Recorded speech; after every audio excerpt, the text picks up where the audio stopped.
Hey there, it's Jackie again with Nested Gardens, and I am back. Today we are laying the groundwork for your amazing veggie garden box, and we are talking about location.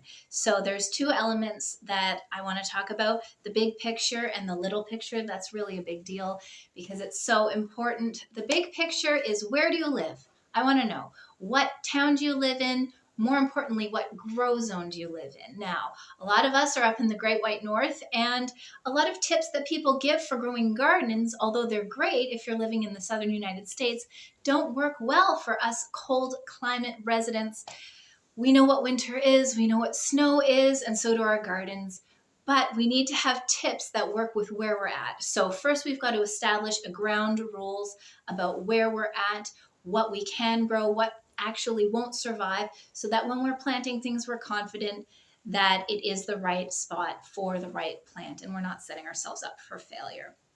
Now, beyond that, we want to talk about sun angles. So this is the little picture that's really a big deal because most veggie gardens need full sun or sun throughout most of the day. Now, if you don't have a sunny spot, I do have some different combinations of plants in the guide for shady locations, but the majority of them do require a sunny spot. So when you're scoping out your yard, I want you to look for a nice, beautiful, sunny space.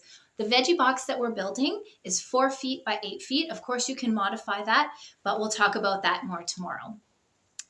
So find a nice sunny spot. Now, also, the last thing that I wanted to mention real quick before you start digging into the workbook and the checklist and writing down all of your requirements for your space is that when you're thinking about where you want to put your box, I also want you to keep in mind ease of access. So if you happen to have a spot right outside of your kitchen door, or you have a back patio, something that you're overlooking in your window when you're getting ready or heading out in the morning, that is the perfect place. Front yard, backyard, doesn't really matter. What's important is that it's a space that you go to often, and it's easy to access, it's easy to see, because there is an old adage and it says that the best fertilizer is a gardener's shadow, and that could not be more true.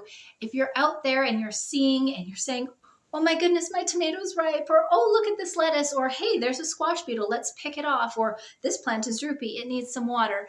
You can only notice these things and really care for your plants if they're in your day-to-day space.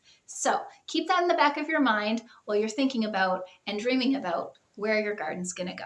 I'll see you guys tomorrow when we're talking about building the actual box, all the supplies we need, not only to build it, but to fill it, and then our plants, and on and on and on. You've got this. Let's get busy. See you tomorrow.